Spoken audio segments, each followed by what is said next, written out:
In a manufacturing environment, the work usually takes place in a fixed location. Many of the processes and procedures have been automated, and the hazards engineered or controlled. Though there may still be potential exposure to risk, there is little variance from day to day. On a construction site, the work environment, climate, equipment, personnel, and conditions are in a continuous state of change. These many variables can cause accidents and injuries if proper awareness and respect of the hazards and best safety practices are not strictly adhered to.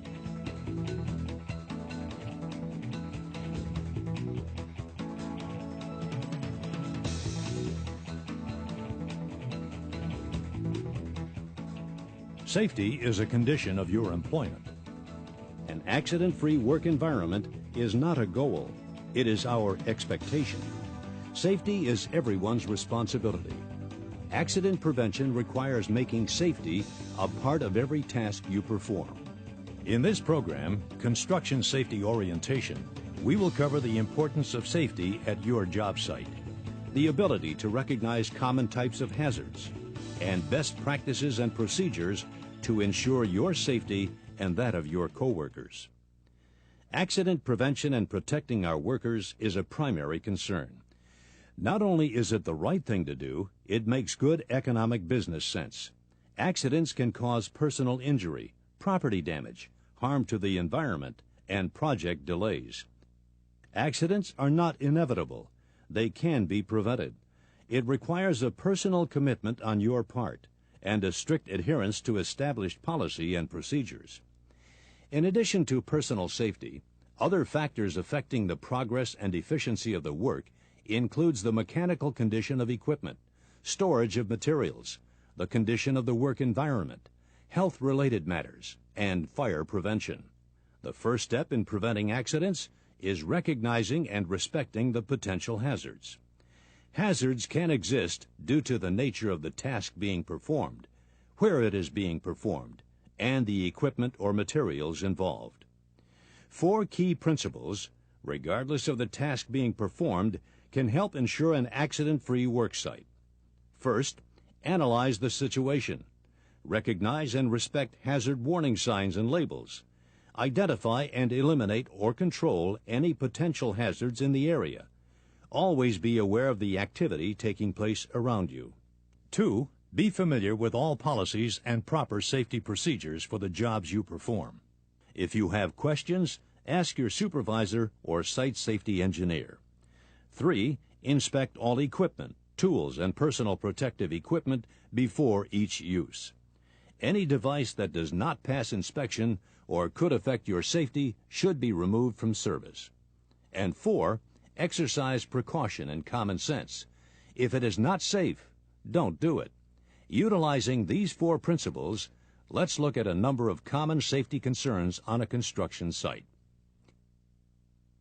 Falls are one of the leading causes of injuries and fatalities in construction. Falls are also 100% preventable. In construction, levels of 6 feet or higher require fall protection. Once you have recognized that a potential fall hazard exists, you have 2 options. This can include engineering controls, such as fixed guardrail systems, scaffolding, and safety nets, or the use of personal fall arrest systems. Fixed guardrail systems can be constructed out of wire rope, pipe, or wood material. When working in an area with fixed guardrail systems, inspect the railings before beginning activities in the area. A personal fall arrest system contains 3 key components: a full body harness, a lanyard, and an anchor point. Prior to each use, the full body harness and lanyard should be fully inspected. Any harness or lanyard that is defective must be removed from service. When donning the harness, make sure no straps are twisted and it is firm against your body. Slack in the harness could cause additional stress on your body in the event of a fall. An anchorage point is a secure point of attachment for the personal fall arrest system. An anchorage point must be able to support 5,000 pounds for each worker attached. When selecting an anchor point, it should be located at a height that reduces free fall to 6 feet or less. It should also prevent an attached worker from colliding with or contacting any lower-level hazard. When tying off to an anchor point, do not use a knot in the lanyard or lifeline. This will reduce the strength of the line by 80% or more. A horizontal lifeline is a flexible line between two horizontal fixed anchorages to which the fall arrest device is secured. When using personal fall arrest systems, understand the design purpose and the limitations of the system you use. Equipment like self-retracting lanyards provide movement up to 10 feet. Avoid having the lanyard become tangled or caught on objects. Though a simple tool that has been used for centuries, ladders are another major source of injuries on construction sites. Select the proper ladder based upon its intended use. All ladders should be inspected for defects before each use. Check to make sure the steps are clean and firmly anchored to the side rails. Make sure all hardware is secured. Check for cracks, loose or missing parts. Check the duty rating. The weight capacity includes both your body weight and the weight of any tools and equipment you will be using. Maintain 3 points of contact when climbing a ladder. Never use the top 2 steps of a ladder. Maintain your belt buckle between the 2 side rails at all times. When using extension ladders, maintain a 4-to-1 ratio. The ladder should be 1 foot from the base for every 4 feet in height. The ladder should extend 3 feet beyond the surface to be accessed. The ladder should be tied off to ensure against movement. Construction sites often require the use of electrical power tools and extension cords. This can create the potential for electrical shock and fire hazards. To assure that all electrical equipment is grounded, the use of ground fault circuit interrupters is required. Ground faults occur when the electric current escapes outside where it should flow. This can result in an electrical shock to the worker. Ground fault circuit interrupters detect a differential in the circuit and immediately disconnect the flow of electricity. Like all equipment, GFCIs should be inspected and tested before each use. To test a GFCI, press the test button. If the tool does not operate, the GFCI is functioning. Press the reset button. Extension cords should also be inspected before each use for cracked insulation, fraying, and other signs of damage. Cords can become damaged when exposed to elements. Contact occurs with sharp objects, or heavy equipment drives over them. When not in use, all cords should be wound and properly stored. A construction site usually contains a lot of moving vehicles and equipment. This can be company equipment as well as contractors and material suppliers. Stop, look, and listen. Be aware of your environment at all times on the site. As a pedestrian, you must be alert to construction traffic on a continuous basis. Even though the pedestrian has the right of way, make sure the operator sees you. Never stand in his or her blind spot. Never assume that the operator sees you or will stop for you. Equipment is only to be operated by trained and authorized individuals. Daily pre-operation inspections are required. All functionality of the equipment should be inspected. This will include brakes, tires, lighting, warning devices, hydraulics, accessories, and more. The crane plays a vital role at the site, safely lifting and transporting heavy objects. The last line of defense for a safe lift is the rigger. The rigger is responsible for selecting the proper rigging equipment and ensuring the load is safely secured.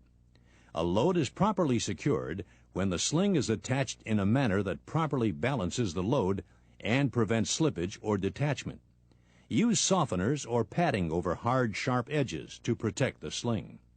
The type of sling selected is dependent on the material being lifted, its weight, the angle of the lift, and the environment the lift is being performed in. Once the proper rigging has been selected, it must be inspected for any signs of wear, tear, and defects. Look for the updated inspection code. Check the weight capacity. Check for burns, tears, discoloration, and punctures. Ensure that no red thread is showing on nylon slings. Any sling that does not pass inspection must be tagged and returned to the tool room. All slings not in use should be properly stored in a cool, dry place. Never leave slings lying on the ground or exposed to the elements. Remove them from the immediate work area so they do not present a hazard to coworkers. Excavations and trenching can be found on many sites. The two primary hazards associated with trenches are cave-ins and contact with utility lines. Other hazards can include water accumulation, hazardous atmospheres, moving machinery, and more. The key to safe excavation and trenching is pre-planning. Cave-ins can be caused by vibration from construction equipment, the weight of equipment that is operated, or stored too close to the trench wall, or when the soil consistency changes. Excavations of 5 feet or more in depth must have cave-in protection systems in place. The three primary types of protection are sloping, shoring, and shielding. If the trench is of significant length, a ladder must be provided within every 25 feet. When barricades are used to provide protection at the edge of an excavation, they should be 42 inches high and at least 5 feet from the edge of the excavation. Over 100 work-related deaths occur each year due to the failure to control energy. The purpose of lockout and tagout procedures is to prevent injuries and deaths that result from the accidental release of stored energy. In construction, especially in new construction, it is often assumed that everything is usually not energized. It is usually being put together. Extra precautions should be used. Ask yourself if there is potential risk of exposure. If yes, take the appropriate measure. The best safety practice is to maintain a safe boundary created by distance or isolation. Locks and tags help prevent equipment or machinery from accidentally being started up while work is being performed. Only authorized individuals are allowed to lock and tag equipment. Never bypass a lock or tag. When you see a lock and tag on a piece of equipment, never attempt to operate it. If you have questions, check with your foreman or site safety engineer. A confined space is any space large enough to enter with limited entry or exits, and is not designed for continuous human occupancy. Examples would include manholes, sewers, utility vaults, boilers, tunnels, tanks, and more. Confined spaces may contain hazardous atmospheres and physical hazards. Confined spaces are classified as permit required or non-permit. Non-permit confined spaces contain no known atmospheric hazards, but do require additional precautions such as always using the buddy system and proper notification prior to entry. There are many regulatory requirements concerning permit-required confined spaces. Only trained and authorized workers are allowed to enter permit-required confined spaces under the supervision of an attendant. There are over 64,000 chemicals identified as hazardous in the workplace. Some chemicals are only hazardous in large volume or under certain conditions. Others may be hazardous under any condition. The key to working safely with or around hazardous chemicals is to understand and respect the hazards. The two primary forms of communication for hazardous chemicals are the container label and the material safety data sheet. Every hazardous chemical on a job site must be properly labeled and have an MSDS on file. These two forms of communication contain valuable information concerning the safe handling, storage, and use of the substance. They identify the specific hazard and any safety precautions that are required, such as safe work practices and the use of personal protective equipment. You should understand the different types of container labeling used at your site. At a minimum, all workers must wear an ANSI-approved hard hat worn with the brim forward, safety glasses with side shields, work boots over the ankle, long pants, and shirts with a minimum 4-inch sleeve. Depending upon the tasks you perform, additional personal protective equipment may be required. Face shields are required when performing grinding, chipping, bush hammering, cutting, drilling, and other tasks where the risk of flying particles and splashes are present. Face shields are considered a secondary form of eye protection and must be worn with either safety glasses or safety goggles. Welding hoods must fit on the hard hat. The shield must be shaded for the work at hand and used in conjunction with safety glasses. When noise levels exceed 85 decibels over an 8-hour time-weighted average, hearing protection must be worn. If you can't carry on a normal conversation over the background noise, it is a good indication hearing protection should be worn. The two primary types of hearing protection are earmuffs and earplugs. To insert the earplugs, roll the protective device between your thumb and forefinger. Pull back the ear with your opposite hand and insert the plug in the ear canal.